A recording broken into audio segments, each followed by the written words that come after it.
इस जातिवाद से उत्पन्न लिया है प्रशांत किशोर और भारतीय जनता पार्टी का नाजायज उत्पन्न प्रतिमूर्ति के रूप में वो काम कर रहा है। ये बात सबको मालूम है। 15 वर्ष से तेजस्वी जी लालू जी के श्रीमती राबड़ी जी के कार्यकाल सुनहरे थे। अगर ज्ञान है तो देश का बजट बताओ उस समय क्या था और बिहार का बजट क्या था। आज देश का बजट क्या है और बिहार का बजट क्या है, कितना अंतर है, खाली अंतर बता दो अगर ज्ञान का जरा सा अंश भी है तुम्हारे अंदर तब। नंबर 1। नंबर 2, आपराधिक वारदातें सर चढ़ के बोलेगी। एनसीआरबी की रिपोर्ट बता रही है कि उससे ज़्यादा है तो घटना। हर व्यक्ति सहमा डरा हुआ है। कोई इलाका कोई कस्बा नहीं जहां पर अपराधियों की गोलियों से लोग थर्रा नहीं जा रहे। पटना सुरक्षित नहीं है जी। तो भारतीय जनता पार्टी की बैटिंग करने वाले प्रशांत किशोर को पूछिए कि जहां से तुम आते हो लंबे समय तक तुम्हारे कुल खानदान के लोगों ने शासन किया, तुमने कौन सा काम कर लिया जरा बताओ। तुम तो जातिवाद, तुमसे बड़ा जातिवादी तुम्हारा डीएनए ही जातिवादी है। तो कभी भाजपा का 400 पार का राग लाते हो, कभी नीतीश कुमार का जयकार करते हो। तुम्हारा डीएनए ही वही है, दलाली वाला। उन्होंने ये भी कहा है कि नीतीश कुमार के साथ जब तेजस्वी यादव थे तो बिहार स्विट्जरलैंड था, अब गटर बन गया है। नहीं, नीतीश कुमार जी के साथ थे तो कौन नहीं जानता है कि 17 महीने के अंदर में रोजगार मिला, नौकरी मिला, रोड पर प्रोटेस्ट बंद हो गया, आईटी पॉलिसी बनी, टूरिज्म पॉलिसी बनी, मिडल लॉ नौकरी पाओ। ये सब छिपा हुआ है। इतना अज्ञानी है, जरा कहिए ना हमसे वार्ता करने के लिए कितना ज्ञान का भंडार उसके अंदर है। पॉलिटिकल डेप्थ है। दलाली करना पॉलिटिकल डेप्थ वाला दोनों बड़े अंतर होता है।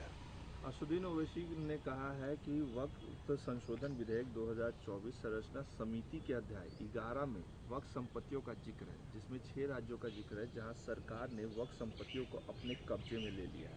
देखिए, वक्फ की संपत्ति पर डाका डालने की कोशिश है भारतीय जनता पार्टी की और एनडीए की, जिसमें जनता दल भी शामिल है। और मैं शुरू से कह रहा हूं कि पूंजीपतियों को देने की शुरू से तैयारी कर दी गई है और राग अलापेंगे, चूंकि अल्पसंख्यक विरोधी चेहरा, मुस्लिम विरोधी चेहरा जदयू का, नीतीश कुमार का और भारतीय जनता पार्टी का जग जाहिर है।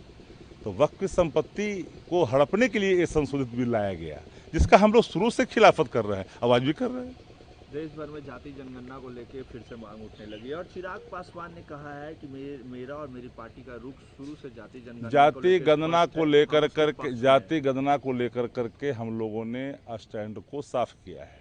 हमारे नेता आदरणीय लालू प्रसाद जी ने पार्लियामेंट के अंदर में बात उठाई नहीं, मजबूती से रखा। उस समय जाति आधारित गणना कराने का निर्णय लिया गया, 5,000 करोड़ का बजट प्रबंध किया गया।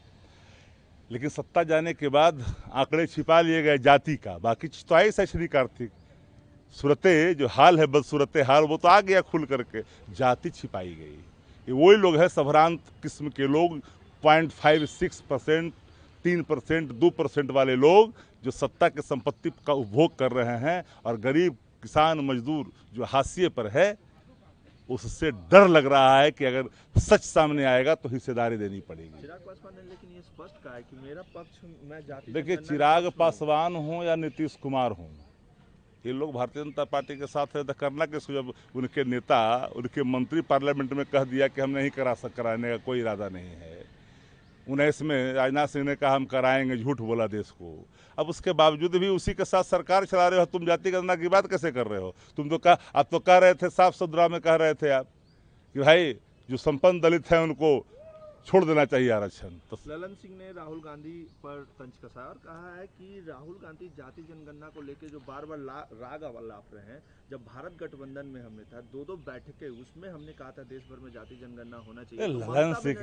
ललन सिंह की बात को बहुत गंभीरता से नहीं लेना चाहिए।